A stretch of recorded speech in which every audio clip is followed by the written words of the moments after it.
Hello friends, एक बार आप सबका फिर से स्वागत है इंटीग्रेशन के मास्टर कोर्स में। दोस्तों, इनडेफिनाइट इंटीग्रेशन के बेसिक कोर्स की आखिरी वीडियो है जिसमें मैंने बताया था हमने टाइप ए से स्टार्ट किया था, ये टाइप जेड है। अब तक हमने बहुत सारे इंपॉर्टेंट जो है कैटेगरीज देखे हैं इंटीग्रेशन के। अगर आप इन सारे कैटेगरीज को अच्छे से कर लेते हो ना, तो बहुत मतलब आप सोच नहीं सकते कि ये सारा अगर आपको याद हो जाता है प्रैक्टिस करते करते, इंटीग्रेशन आपके लिए बहुत आसान हो जाएगा। और अब इसके बाद जो है मैं डेफिनाइट इंटीग्रेशन की बेसिक सीरीज स्टार्ट करूंगा। तो आइए पहले मैं आखिरी क्वेश्चन जो हमारा यहाँ पर है, आखिरी जो टाइप है, जो टाइप जेड है, उसे समझ लेते हैं। हम लोग इसके पहले के लेक्चर में क्या देख रहे थे कि पार्शियल फ्रैक्शन के बेस्ड सम कैसे सॉल्व करने हैं। दोस्तों, इस वीडियो में आपको उसी पार्शियल फ्रैक्शन का एक स्पेशल कैटेगरी बता रहा हूँ जिसमें लीनियर इंटू क्वाड्रेटिक रहेगा। ऐसा पॉसिबल नहीं है कि हम इस क्वाड्रेटिक को फैक्टराइज कर सके। अगर हम इसे फैक्टराइज कर सकते हैं, फॉर एग्जांपल इसे अगर हम फैक्टराइज कर दें ax प्लस बी एंड से dx प्लस e करके, ऐसा दो पार्ट में फैक्टराइज कर लिया ना, क्वाड्रेटिक को फैक्टराइज कर सकते हैं, बट हमेशा नहीं पॉसिबल, क्योंकि इमेजिनरी भी b square minus 4ac less than 0 हो गया तो वह प्रॉब्लम हो जाएगी, राइट। तो यहाँ पर हम लोग अगर फैक्टराइज नहीं कर सकते, अगर तो कैसे सॉल्व करेंगे, तो मेथड अलग हो जाएगा। फैक्टराइज कर सकते हैं, अगर हम इसको ऐसे फैक्टराइज कर ले तो ये वैसा ही हो गया जैसे हमने पिछले केस में देखा था कि तीन लीनियर इक्वेशन का मल्टीप्लिकेशन है, तो ए अपॉन पहला, बी अपॉन दूसरा, सी अपॉन तीसरा लीनियर इक्वेशन के फॉर्म में करना है। लेकिन इसकी क्या गारंटी कि आप एग्जाम में चेक करते बैठोगे कि ये फैक्टराइज हो रहा है कि नहीं हो रहा है। गलती भी हो सकती है फैक्टराइज करने में, तो इसलिए चाहे फैक्टराइज हो चाहे फैक्टराइज ना हो, इसे हम डायरेक्टली सॉल्व करेंगे एक नए मेथड से, जो मैं आपको बताने जा रहा हूँ। पार्शियल फ्रैक्शन का ही एक मेथड है। इसमें बेसिकली हम लोग जो है P X square plus Q X plus R divided by L x plus M A X square plus B x plus C जो है, इसको कुछ इस तरह लिखेंगे कि ये तो रिपीट नहीं हो रहा है, तो ये होगा a upon l x plus m. जो लीनियर इक्वेशन रिपीट नहीं होता वो एज इट इज एक बार ऐसे लिख दिया जाता है। ये तो शायद आप सीख ही गए होंगे।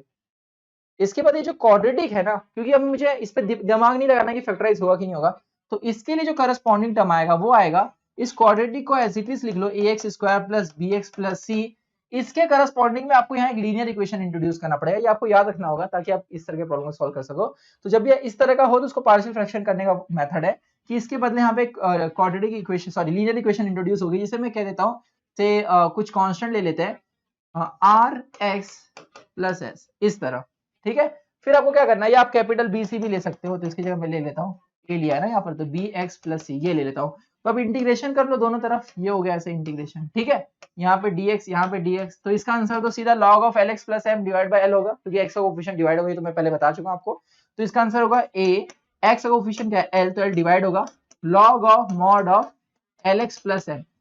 अब भाई इसको कैसे सॉल्व करेंगे, तो इसको तो सॉल्व करना मैं पहले आपको बता चुका हूं, तो मैं वापस इसमें सभी यहाँ पे नहीं करवाऊंगा। मैंने आपको पहले बताया, जैसे लेक्चर आगे बढ़ेगा पिछला लिंक होते जाएगा।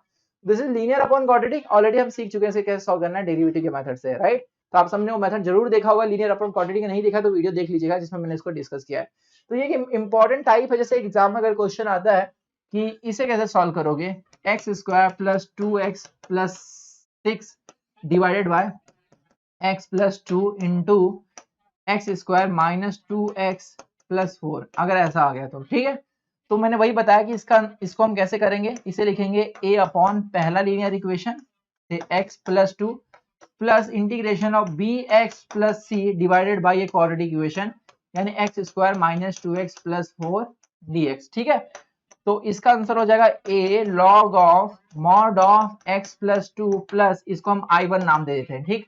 अब ये a और b की वैल्यू और c की वैल्यू कैसे निकलेगी, आपने इसको ये सब्स्टिट्यूट किया था ना, तो उस वही मेथड से, अगर आपको याद होगा इसके पहले वाले वीडियो मैंने जो भी मेथड बताया था सेम मेथड लगेगा।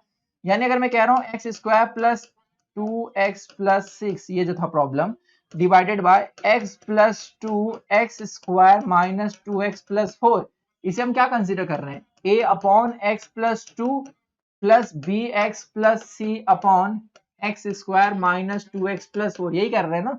यहाँ पे ये 4 है, ठीक। तो कहीं हैंडराइटिंग ऊपर नीचे हो जाए समझ लीजिएगा। तो देखो ये अगर हम मल्टीप्लाई करें यहाँ ले जाकर, जैसे पहले कर रहे थे वैसे सेम टू सेम, अगर ये उठाकर a से मल्टीप्लाई करते हैं एक्स प्लस टू कैंसिल हो जाएगा, हमें मिलेगा x square plus 2x plus 6, ये पूरा उठाकर यहाँ मल्टीप्लाई कर रहे हैं, तो एक्स प्लस टू कैंसिल, क्या मिलेगा ए के साथ मिलेगा x square minus 2x plus 4, और ये पूरा उठाकर जब यहाँ मल्टीप्लाई होगा तो ये पूरा क्वाड्रेटिक इससे कैंसिल हो जाएगा, हमें मिलेगा b x plus c multiply by x plus 2। अब मैंने आपको इसके पहले मेथड बता दिया है कि कैसे a और b की वैल्यू निकालेंगे।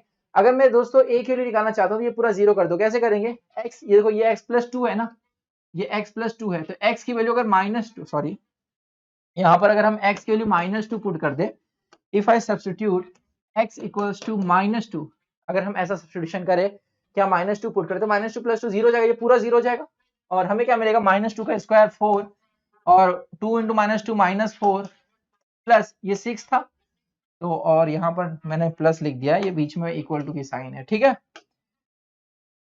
तो प्लस 6 इक्वल टू, यहाँ पे -2 का स्क्वायर क्या होगा, 4 होगा, देन -2 यहाँ पे +4 हो जाएगा, देन +4, राइट, और वो तो जीरो हो गया, तो यहाँ पे आप देख सकते हैं कैंसिल हो गया। 6 इक्वल टू 4 4 4 क्या होगा 12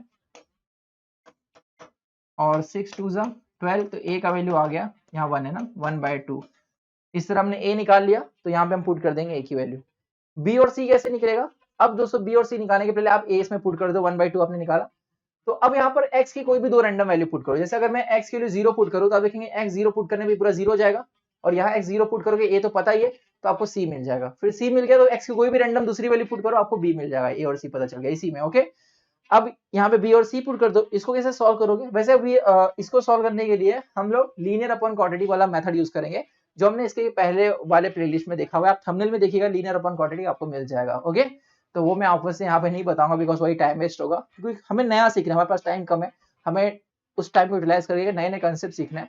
तो अब मैं नए कंसेप्ट के साथ नेक्स्ट वीडियो मिलूंगा, जिसमें आपको डेफिनेट इंटीग्रेशन की बेसिक सीरीज चालू करूंगा। ये दोस्तों ए से लेकर के जेड तक इनडेफिनेट इंटीग्रेशन था। मुझे लग रहा है आप सबको ये पूरी प्लेलिस्ट काफी अच्छी, काफी यूजफुल लगी होगी। इसका मतलब अच्छा खासा नोट्स बनाइएगा, और जब भी आपको प्रॉब्लम्स दिखेगा कोई भी आगे इनडेफिनेट का, कहीं ना कहीं वो इन्हीं कैटेगरीज में होगा, या तो वो किसी सब्स्टिट्यूशन बेस पे होगा कि ये सब्स्टिट्यूट कर दो सिंप्लीफाई हो जाएगा, जो मैंने टाइप शायद एच बताया था आपको, जिसमें आप पुट करके सब्स्टिट्यूट करके उसे सिंप्लीफाई करोगे, तो उस तरह के प्रॉब्लम ज्यादा देखने को मिलते हैं टाइप एच वाले।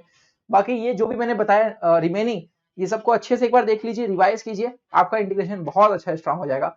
लेकिन दोस्तों कुछ कॉम्प्लेक्स प्रॉब्लम ऐसे होते हैं जो हमें फेस करने, जो रियल लाइफ में मिलते हैं, वो डेफिनाइट इंटीग्रेशन के साथ होते हैं। इनडेफिनाइट ज्यादातर प्रॉब्लम हम देखते नहीं है।